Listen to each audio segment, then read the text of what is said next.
kamar, ruang tempat istirahatnya, itu kan hal-hal yang mungkin kayak ngapain sih lu udah orang koma gitu ya. Tapi menurut aku ya itu hal simple yang nggak banyak orang sadar, dan semangat seperti itulah yang sebenarnya membuat usaha ini jalan sampai saat ini gitu. Jadi kayak aku jujur ya, disclaimer dulu di sebelumnya ini ya, nah balik lagi dari kecil aja kan kalau bukan apa habis sekolah gitu kan ya, belajar lagi kadang les matematika udah ya kan, hitungan jago ya hitungan, tapi nggak jago juga sekarang itu pakai kalkulator. Tapi waktu kemarin aja bulan Ramadan, Iqbal bilang kayak gini, karena aku udah dulu dicerita yang masalah susu kurma madu ya. Orang pengen sehari kita ngebagi 20 botol susu kurma madu. Terus memang karakternya aku ya, susu kurma madu resepnya begini kan ya. Aku yang bikin resep kan ya, dihitung dari harga resepnya ada HPP-nya. Keluar HPP, susunya pakai merek enggak, yang merek ini kurang enak. Kita pakai susu yang ini, oke siap, pakai susu ini, harga HPP naik lagi kan ya.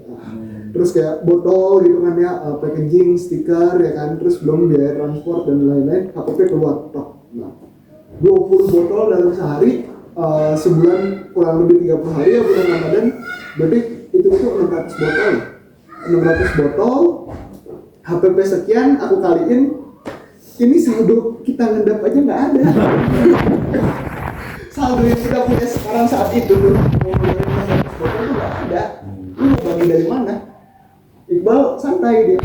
Dah mana mah kalau mau berbagi mikirnya jangan begitu. Nanti ada uangnya, ada gitu kan ya. Ya sudah gitu kan. Aku mau deg-degan dia karena apa?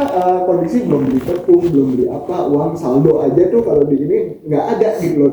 Bayar HPP doang loh ya, bayar HPP doang.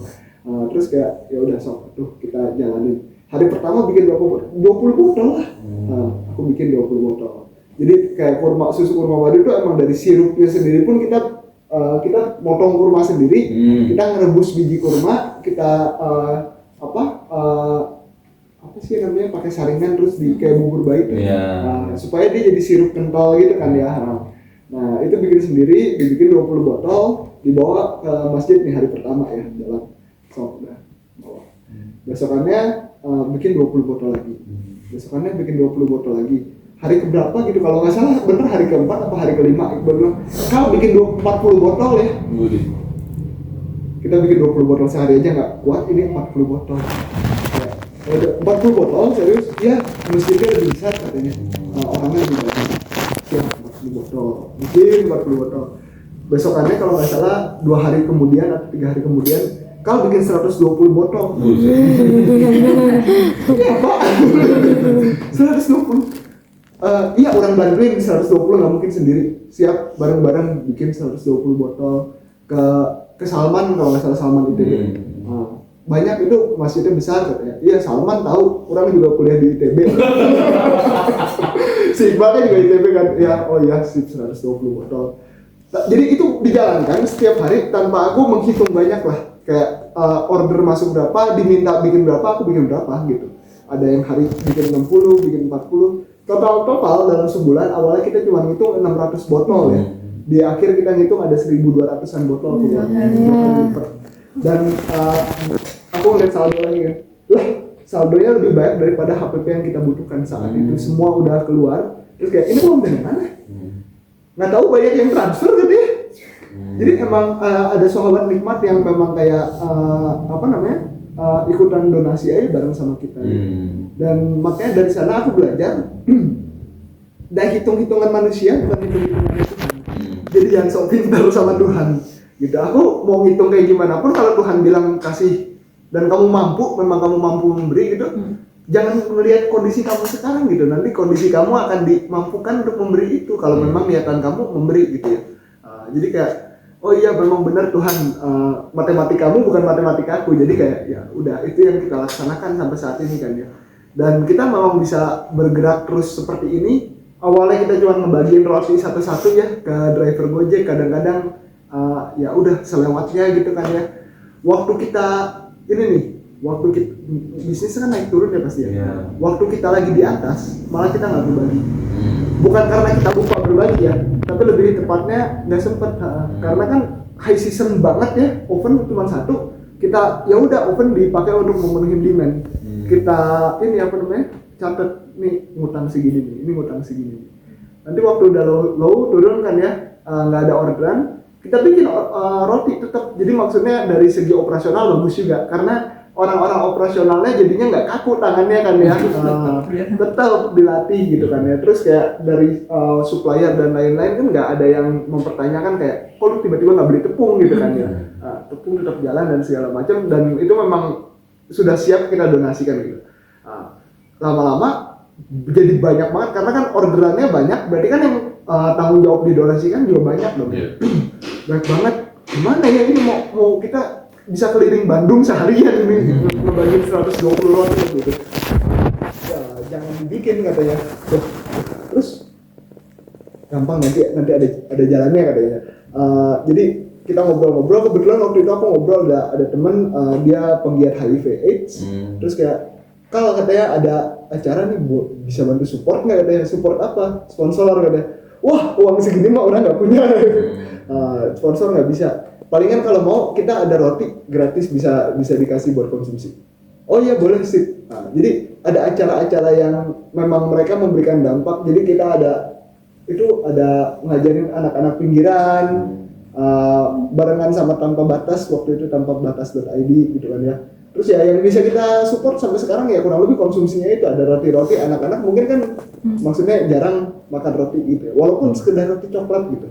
Mungkin ya value-nya roti coklat itu berapa sih gitu kan ya.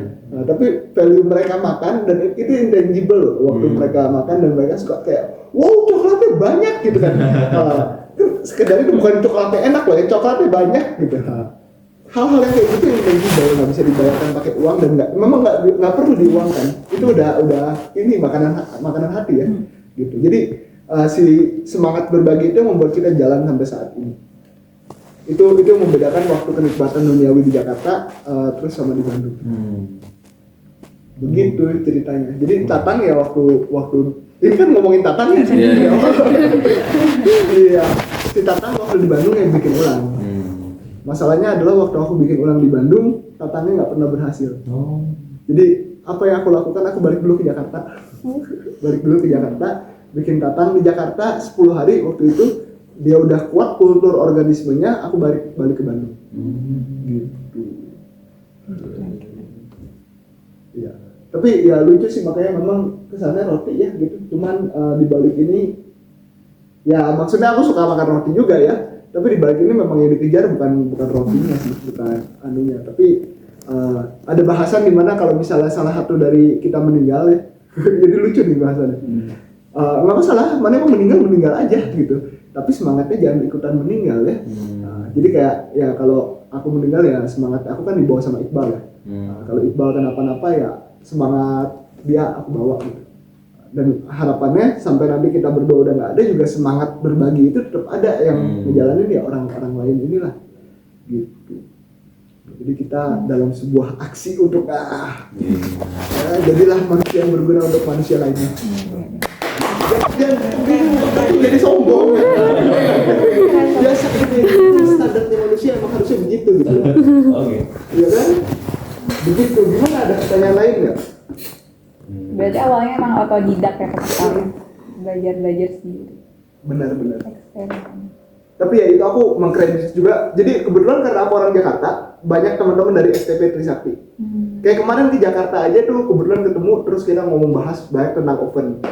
Jadi itu hal kecil selalu kan ya, bahas tentang oven kayak merek Anu seperti ini, merek Anu seperti ini. Terus di Bandung sama Jakarta tuh kulturnya beda banget ya. Kita kalau di Jakarta, aku ketemu sama baker lain tuh, ini kan kayak, wah aing lebih jago. Aing nggak mau, enggak. Jadi kalau di Jakarta itu mungkin rada susah karena persaingannya secara bisnis kan tinggi. Di Bandung banyak teman-teman pelaku usaha bisnis yang lainnya juga kita ngobrol dan memang mereka open banget untuk sharing.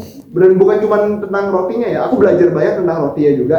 Ada baker dari mana, ada pelaku usahanya yang memang buka toko roti gitu kan ya. Belajar masalah scoring ini nanti gitu kan ya, kayak dia mah nggak ngajarin tapi kayak dia nyontohin gitu. Oh, aku selama ini belajar scoring tuh setelah ngelihat dia scoring pakai silat baru kayak oh caranya untuk bisa kebuka seperti itu tuh begitu. Masalah sudut doang gitu. Tapi kalau ngelihat di buku sama di video sama ngelihat orang langsung kan beda ya gitu. Banyak sharing gitu kan. Jadi mereka juga banyak berjasa lah untuk perkembangan dan pengetahuan aku di bidang roti ini. Gitu. Sharingnya tentang bisnisnya juga kayak kalau mau beli tepung sih. Kalau mau beli properti di sini itu kayak gimana? Kalau sama orang seperti ini itu kayak gimana? Masalah badan hukumnya, kalau ini perlu CV, kalau yang ini nggak perlu CV gitu. Jadi banyak banget teman-teman yang inilah harus aku kredit satu-satunya kalau gitu.